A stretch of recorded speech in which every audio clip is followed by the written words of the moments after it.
ഞാൻ ബഹ്റൈനിലേക്ക് വരാൻ തിരുവനന്തപുരം എയർപോർട്ടിൽ ഇരുന്ന് കയറുക. ഫോട്ടോ എടുത്തിട്ട് എന്റെ ഫേസ്ബുക്കിൽ ചെയ്യുന്ന അഡ്മിൻ ഫോട്ടോയിലിട്ടു. അപ്പൊ പിന്നെ അതിന്റെ ഉള്ളിലെ കമന്റ്, ഗൾഫിൽ പോകുമ്പോ കോട്ടു സ്യൂട്ട് വേണോ? ആകെ മനുഷ്യന് ചിന്ത എന്ന് പറഞ്ഞാൽ മൊയ്ലിയാർ ഇപ്പോഴും കോഴിയിറക്കാൻ പോണ രൂപത്തില് എവിടെയും പോകാവൂ എന്നൊരു ചിന്തയിലാണ്. മൊയ്ലിയാർ നമ്മളുടെ പള്ളിയിലെ ഖർത്തീബിന് മൊയ്ലിയാരും നമുക്കൊരു വേഷമുണ്ട്, അത് കോഴിയിറക്കാൻ പോകുന്ന നേരത്തുള്ളൊരു വേഷമാണ് എന്ന് കരുതുന്ന ആളുകളാണ്. വേറൊന്നുമില്ലെന്ന് പറയാൻ. പിന്നെ അതിന്റെ അകത്തെ ഫേസ്ബുക്കിലെ ഫേസ്ബുക്കിലെ ചർച്ചയല്ല, മൊയ്ലിയാർ കോട്ട് സൂട്ടുവാണോ, പിന്നെ പാലിന്റെ അറ്റം താഴെ എവിടെയാ? ഇതൊക്കെയാണ് ആളുകളുടെ ചിന്ത. കൂപ മണ്ഡൂപങ്ങളെ അറിയുമല്ലോ. ആദരവായ റസൂലുള്ളാഹി ഒരൊറ്റ ഹദീസ് ഒന്ന് കേട്ടോളി.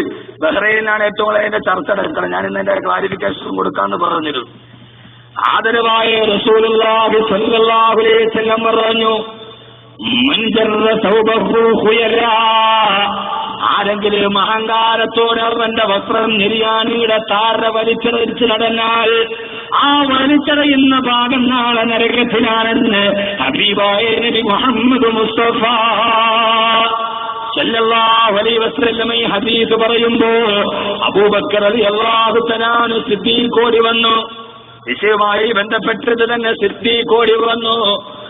യാ റസൂലല്ലാഹ്, വസ്ത്രം നിര്യാണിയുടെ താഴെ പോയാൽ അത് നരകത്തിലാണെന്ന് നിങ്ങൾ പറഞ്ഞല്ലോ നബിയേ. നബിയെ, ശാരീരികപരമായിട്ട് എനിക്ക് ചില ബുദ്ധിമുട്ടുകളുണ്ട്. ഞാൻ വസ്ത്രം എത്ര പൊക്കിയെടുത്താലും കുറച്ച് നടക്കും, അറിയാതെ താഴേക്ക് വരും നബിയെ. ഞാൻ എന്താണ് ചെയ്യുക? ഈ കാരണത്താൽ എന്റെ പാദം നരകത്തിൽ പോകുമോന്ന് ഹബീബായ മുത്തിനോട് ചോദിക്കവേ അല്ലാഹുവിന്റെ റസൂൽ പറഞ്ഞ മറുപടിയുണ്ട്, ഇന്നർക്കലസ്തമിന് ഹുയലാ.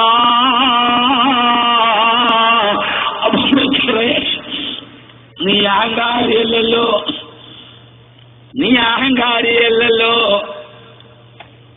അഹങ്കാരത്തിന്റെ പേരിൽ നീ വലിച്ചടച്ചതല്ലോ. അത് നിന്റെ ശരീര പ്രകൃതി കൊണ്ട് സംഭവിക്കുന്നതല്ലേ എന്ന് ഹബീബായ നബി മുഹമ്മദ് മുസ്തഫ സല്ലല്ലാഹു അലൈഹി വസല്ലം. വസ്ത്രം നിര്യാണിയുടെ താഴെ പോകൽ ഹറാമാണ്. പക്ഷെ ഒരാളുടെ ശരീരപ്രകൃതി മഞ്ചറ സൗബഹു ഖുയല, അഹങ്കാരത്തോടെ മാനപൂർവ്വം ചെയ്താൽ അത് പാപമാണ്. ഒരാളിപ്പോ ഇച്ചിരി കുടവയറുണ്ട്, അത് പള്ള തുറന്നാൽ ഇപ്പൊ എന്ത് ചെയ്യാൻ പറ്റും? അതിനാര്യസ്ഥലാ തോന്നിയാൽ അങ്ങോട്ട് താന്ന് പോകുന്നുണ്ടെങ്കിൽ പോകുന്നില്ല, ഓതണുണ്ട്. അപ്പൊ ആ സാധനം ഇട്ടാൽ കുറച്ച് നടക്കും. ഖുയല എന്ന് അഹങ്കാരത്തോടെ മനഃപൂർവ്വം ഒരാളിട്ട് നടന്നാൽ നരകത്തിലാണ്. പക്ഷെ ഒരാളുടെ ശരീരപകുതി അവൻ ഒടുക്കും നിര്യാണിയുടെ മുകളിൽ നടന്നു പോകുന്നല്ലെന്ന് താഴെ പോകും. ഇന്ന കലസ്തമീനൽ ഖുയല എന്ന ഹബീബായ നബി മുഹമ്മദ് മുസ്തഫ സല്ലല്ലാഹു അലൈഹി വസല്ലം. നമ്മൾ ദിക്റുന്ന സ്ക്രീൻ ചെയ്യേണ്ട സമയത്ത് നമ്മൾ ഇതിന്റെ ചർച്ചല.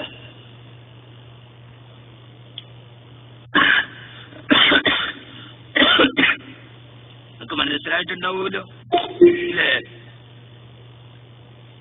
അള്ളാഹു നമുക്ക് ചിന്തിക്കാനുള്ള ബോധം നൽകി അനുഗ്രഹിക്കണം.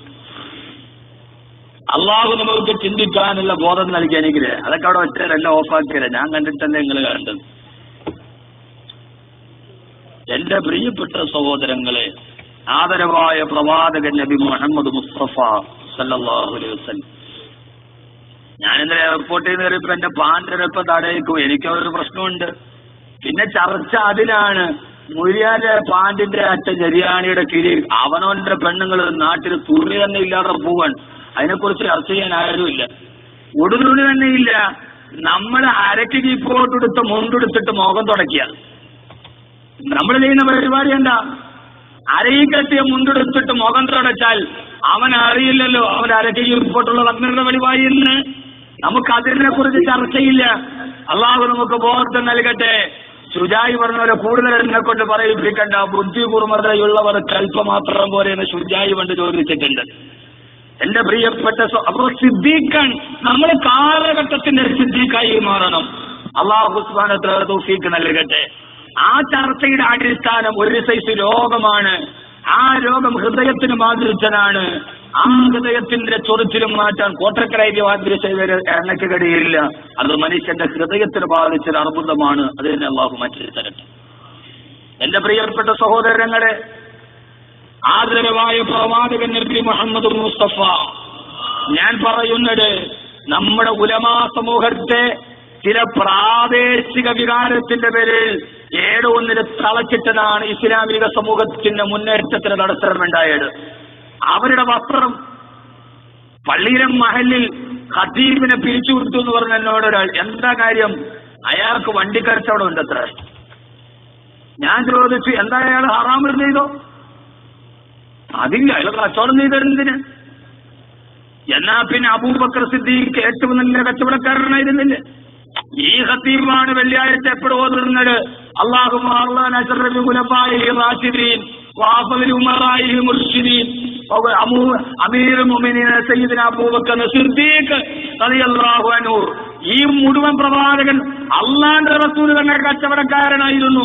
അത്താജിർ സർദൂഖ്, സത്യസന്ധനായ കച്ചവടക്കാരൻ.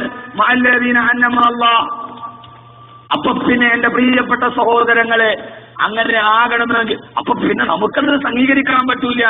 മുസ്ലിംകാര് മുഴുവനും കോഴി അറുക്കാനും പള്ളിയിൽ മാങ്ങ വിളിക്കാനും പുസ്തകത്തിൽ മാത്രമേ നിർവഹിക്കപ്പെടാൻ പാടുള്ളൂ എന്ന ഒരു യാഥാസ്ഥിതിക രൂപത്തിന്റെ ഉള്ളിൽ തളച്ചിട്ടതാണ് ഇസ്ലാമിക സമൂഹം ഏറ്റവും പുറകിലോട്ട് പോകാനുള്ള കാരണം.